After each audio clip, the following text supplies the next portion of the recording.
Meus irmãos, nessa época de pandemia,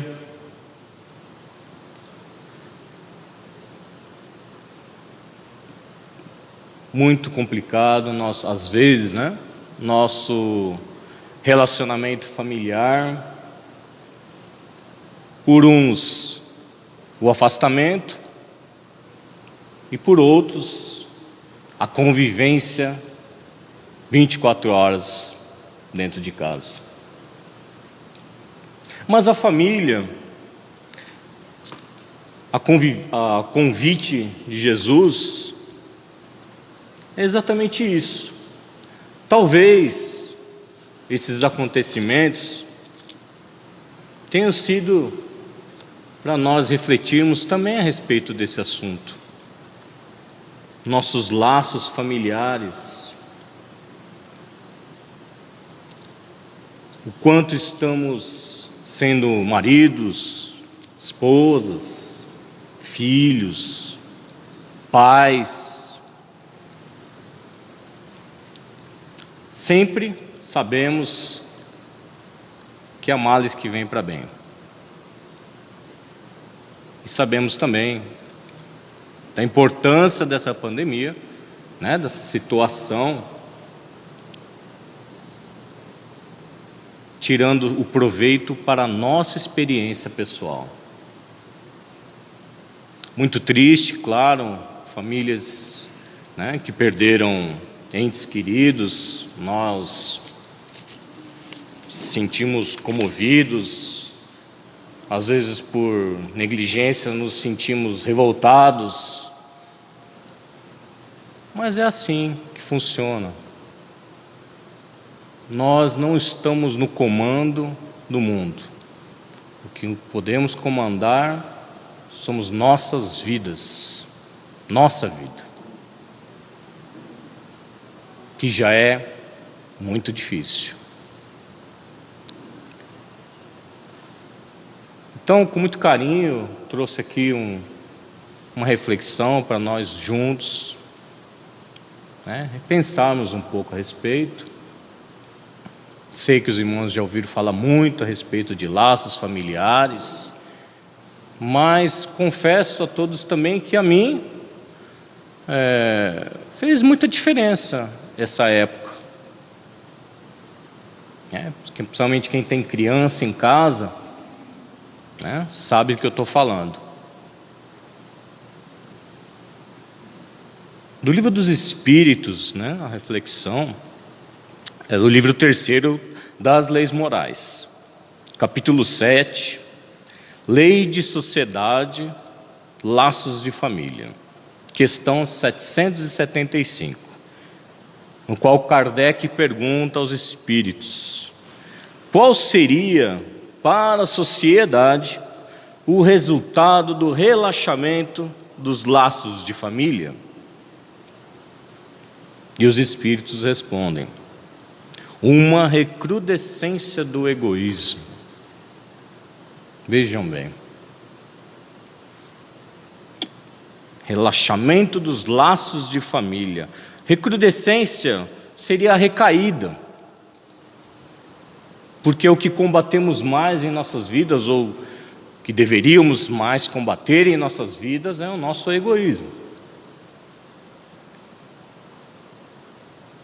E a família, como eu disse no começo, é o convite a todos nós do melhoramento. É onde somos quem nós somos de verdade, né? Sinceros dentro de nossos lares, com nossos familiares. Então, quebrando ou relaxando, como diz aqui, nós temos uma recaída, tal qual uma gripe. Quando a gente tem a recaída da gripe, torna-se até pior o egoísmo em nossas vidas, porque cada um passa a pensar em si mesmo, e não no grupo, na família em si. Então, do livro Filosofia Espírita, ditado pelo Espírito Miramês, psicografado por João Nunes Maia, lição número 10, que ele fala a respeito desta questão. E eu tirei Pequeno apanhado aqui para a gente refletir junto. Ele diz na lição, relaxamento dos laços, né? Que é a pergunta em si. Começa, o relaxamento dos laços de família seria para a sociedade um desastre moral, capaz de reconduzi-la ao primitivismo. A gente não pensa nisso, mas a união feita dentro dos lares é de muita importância na vida das pessoas. O relaxamento que seria? Acabar essa união, acabar esse comprometimento, esse compromisso, não só de marido, mulher, mas enfim, sabemos que todos estamos no mesmo grupo, não à toa e não a passeio. Se participamos num grupo familiar é porque temos a necessidade de estar realmente naquela casa, naquele lar e passando por aquelas dificuldades ou aquelas alegrias, cada qual com o seu merecimento, né? Inclusive Alberto Almeida fala muito sobre isso, sobre família. Ele, uma certa vez em um estudo, ele disse a respeito de que antigamente existia a família matriarcal, a patriarcal, né? Onde os pais, na época dos pais, ou outra época as mães, que mandavam mesmo e não tinha conversa. Hoje, o que a gente muito vê são as famílias hotel. Família hotel é aquele que cada um vive no seu quarto, tem a sua senha do Wi-Fi, almoça a hora que quer, janta a hora que quer, e quase, mesmo morando na mesma casa, quase não se vêem. Essa é a família hotel. E então ele nos alertou, através desse estudo, do perigo que exatamente cai nessa questão, na recrudescência do egoísmo.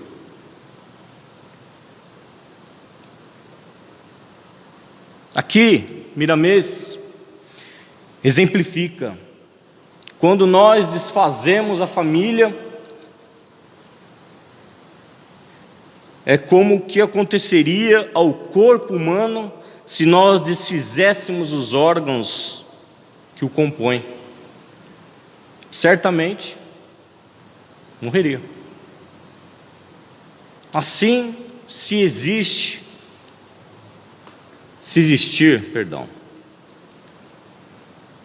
esse ato dentro de uma família, é o que vai acontecer também.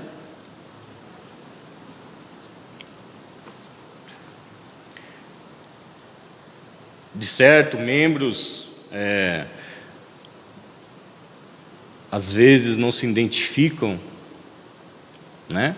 E acabam abandonando o lar. Mas aí é responsabilidade de cada um. O que nós estamos falando aqui hoje é responsabilidade de cada um. Eu estou falando para os irmãos agora da minha responsabilidade. Se a pessoa toma uma decisão de sair de casa, ela é responsável por si, né? Mas ela não vai estar quebrando um elo, se ela não desmoronar a afetividade, a preocupação, o amor em si. Às vezes você pode amar à distância, né? Para tudo se tem uma maneira certa de se fazer as coisas.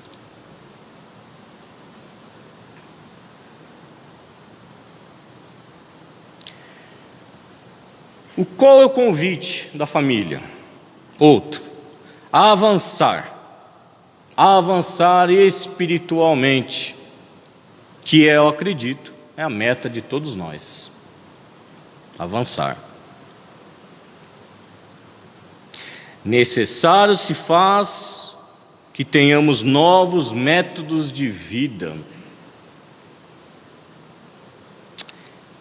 Quem cresce, amplia suas necessidades, desperta seus dons, e essas qualidades devem ser acionadas nos seus devidos sentidos. O convite está aí. Por isso que eu falei no começo, da nossa reunião familiar, nossa união maior dentro de casa, mais convivência entre a família. Então é um aprendizado que nós temos que aproveitar para crescer. Porque se ficamos dentro de casa 24 horas e nos sentimos incomodados com algo, então alguma coisa está errada. Então, se queremos melhorar, a quem nós devemos melhorar? Nós mesmos.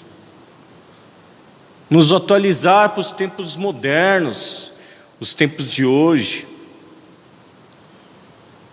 Eu tive uma educação totalmente diferente que minha filha está tendo hoje, assim como meu pai teve uma educação totalmente diferente do que ele me deu. A gente tem que se atualizar com os tempos, mas nunca afrouxar isso, nunca deixar ao léu, deixar à vontade. Família hotel, faça o que quiser, coma a hora que quiser, não se importando. Não, é importante sim, a gente se reunir, a gente conversar. Eu até coloquei aqui, mais para frente eu vou falar a respeito do Evangelho no lar. É assim que a gente cresce. Como que vamos conseguir lidar com o mundo se a gente não consegue lidar com a nossa própria casa? Com aqueles que nos são presentes 24 horas. Então é o convite do nosso crescimento. E quem vai ser beneficiado? Nós.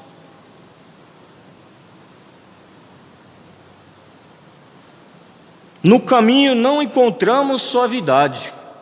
Isso é verdade. Quem quer progredir deve se preparar para sofrer. Por quê? Porque a gente vai sofrer crítica, porque a gente vai sofrer julgamento por aqueles que a gente ama.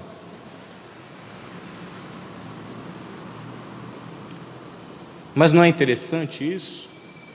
Às vezes a gente escutar algo que a gente não está empenhando tão bem dentro de um laço familiar. De certo, eu fui um filho também, não fui um filho exemplar, fui um pouco rebelde, mas muitas coisas, na qual eu expressava para meus pais, me incomodavam. Que sempre tem esse problema de geração para geração, sempre tem as diferenças, e nós não conseguimos educar nossos filhos da maneira como fomos educados. Porque são outros tempos, são outra geração, são outros espíritos, outro nível espiritual com que estamos lidando, sempre. E assim se sucede também com os nossos netos. Então a atualização nos auxilia a gente sofrer menos. Mas, como sabemos, toda mudança vai ter um pouquinho de sofrimento.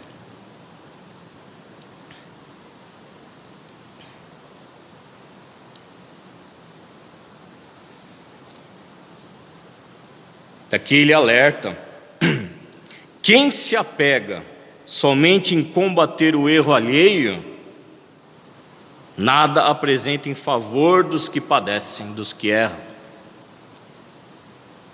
Então o convite não é a gente apontar o erro dos outros, não. É os nossos erros. A gente procurar combater o mal que existe dentro de nós, ou as faltas, se quiserem assim dizer, né? Os erros, as falhas nossas. E são aquelas criaturas que convivem com a gente que mostram de coração essas faltas. Então a gente tem que combater, como a gente sempre fala, o homem velho dentro da gente. Deixar que o homem novo tome algumas decisões atualizadas para os tempos modernos, para a gente não ficar para trás, para a gente não se sentir atrasado, ou incompreendido, ou até mesmo, algumas vezes, revoltado, quando se trata de um chefe de família.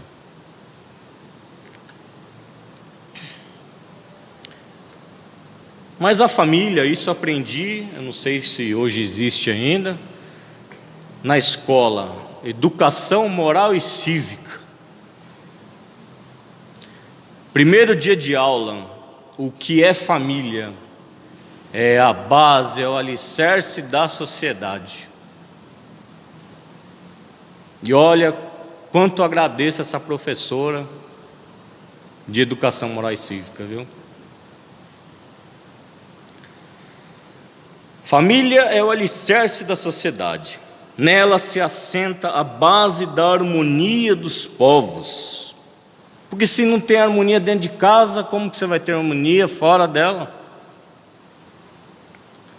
Como preparar homens de valor para o futuro sem essa base? Criança sem orientação é marginalização à vista.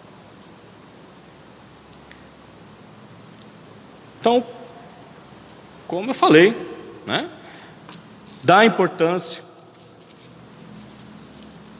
da nossa convivência familiar. Estreitar sempre os laços familiares. Ah, Marcelo, mas não me escuta, não me compreende. Então, seja a diferença dentro da sua casa. Mas o meu filho, tudo tem o seu tempo. Não há mal na nossa concepção, que às vezes a nossa concepção de mal também é devido aos nosso julgamento, mas não há mal que perdure para sempre. Porque o amor combate todos os males, principalmente dentro de nossas casas. De certo existem, né, lares com problemas, eu respeito muito isso, e não estou aqui, né, para julgar nem falar nada para ninguém, só estou passando o que o irmão aqui está nos explicando a respeito da importância dessa confraternização dentro do lar, aproveitando nossa época, nossa situação atual. Então,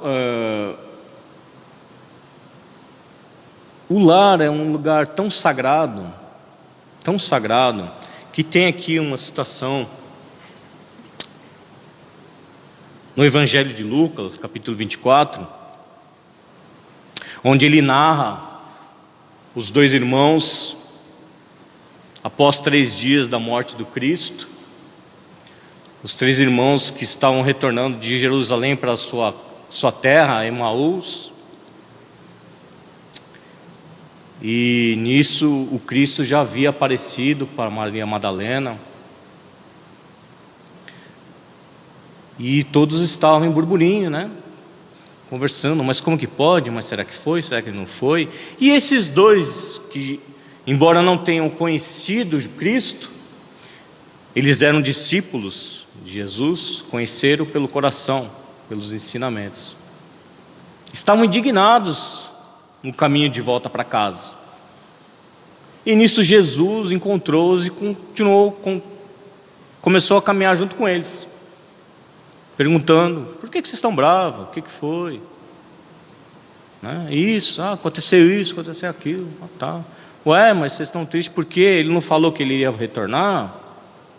Falou, mas nós nem chegamos a conhecê-lo. Enfim, quando chegaram a Emaús, já estava um horário avançado e eles convidaram Jesus a pousar na casa deles, né, que era muito comum na época. E eles somente reconheceram Jesus na hora que Jesus foi lá, repartiu o pão com eles. Aí eles viram, né, as marcas das chagas na mão do Cristo e ficaram, né, alvoroçados, impressionados. Como pode, né? Ele está do nosso lado aqui. E de repente Jesus já partiu para outras esferas, né? Mas aqui a importância: Jesus só se importou em mostrar para eles quem ele realmente era quando chegaram dentro do lar, não na caminhada. Então, a importância do lar em nossas vidas é grandiosa. Devemos compreender que somente na família podemos saciar a fome de amor. E Jesus se encontra dentro de todos os lares para nos ensinar os princípios do amor. Formou um lar, formou uma família, o Cristo está lá. Mas eu sou sozinho, Marcelo. Sozinho não. Você está com Jesus na sua casa. Ninguém fica só. Ele prometeu isso para a gente. Então, desfazer a família é desorientar a humanidade. Por quê? O combate do egoísmo começa dentro do lar. Ali nós passamos a nos interessar uns pelos outros, compartilhar as coisas, ceder, se desprender das coisas. É dentro do seio da família. Então é muito importante o nosso lar.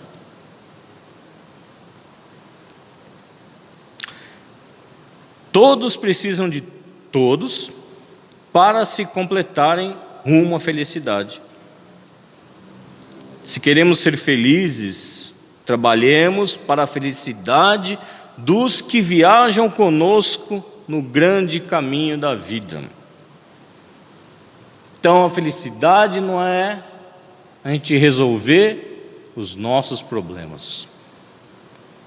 A felicidade real é aquela que a gente trabalha na felicidade daqueles que nos estão mais próximos. Aí sim conseguiremos a verdadeira felicidade, não momentânea.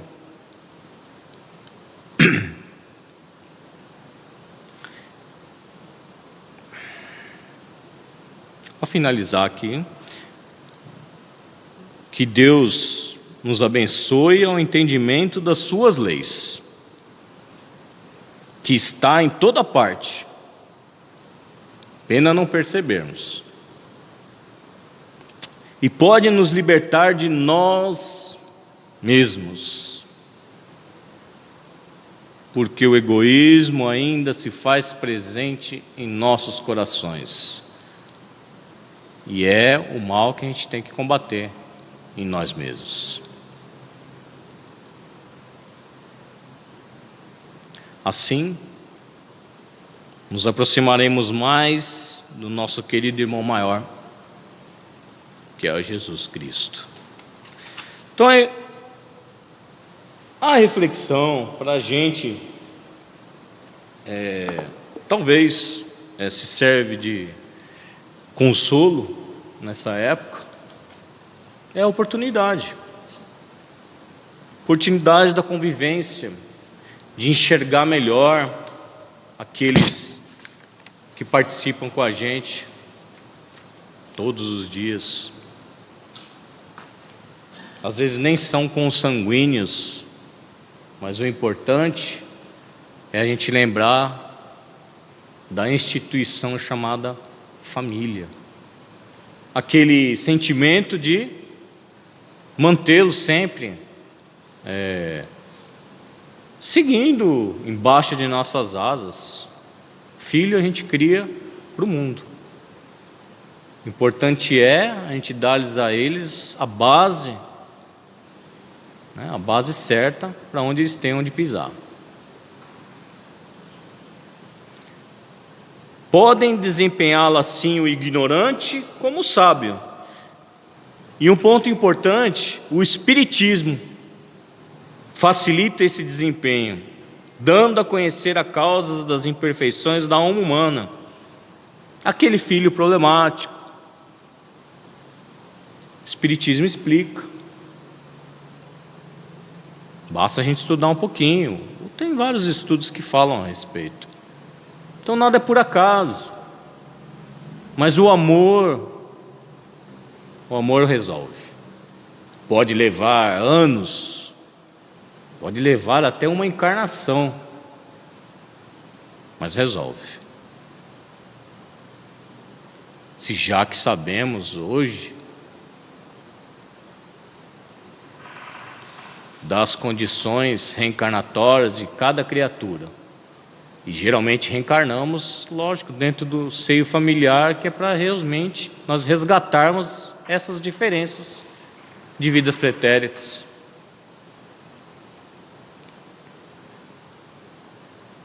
Então existe filho problema? Não. O problema foi antes. Hoje seria a solução, a oportunidade para a gente resolver. A solução para a gente resolver isso.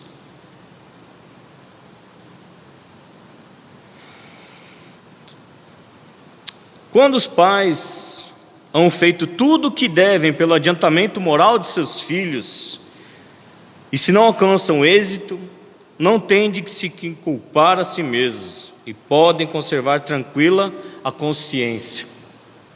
Quando a gente faz de tudo, tudo mesmo, tudo, e mesmo assim a gente não tem êxito. Tudo, até exaurindo nossa última força, sacrificando tudo.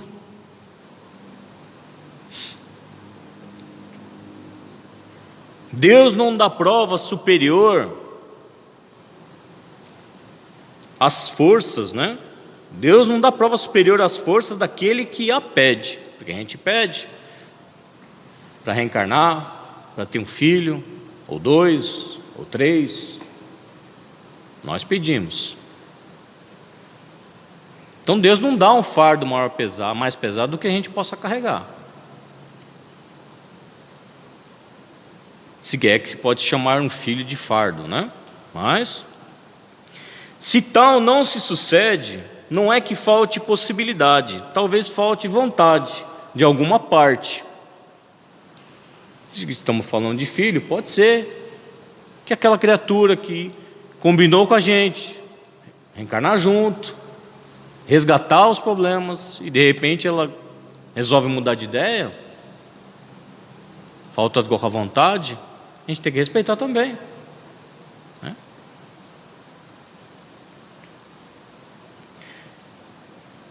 Então, encerrando aqui, Santo Agostinho nos fala: a amargura muito natural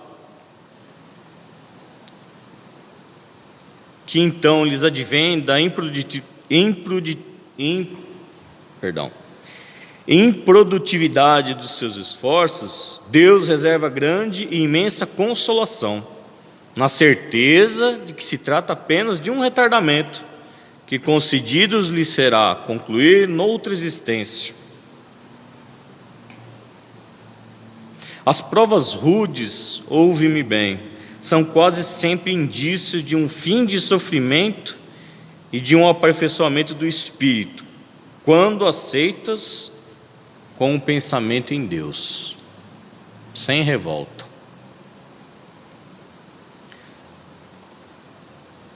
E todas as recompensas, meus irmãos, pelos nossos esforços, recolheremos sim, mas a grande maioria delas nas próximas existências.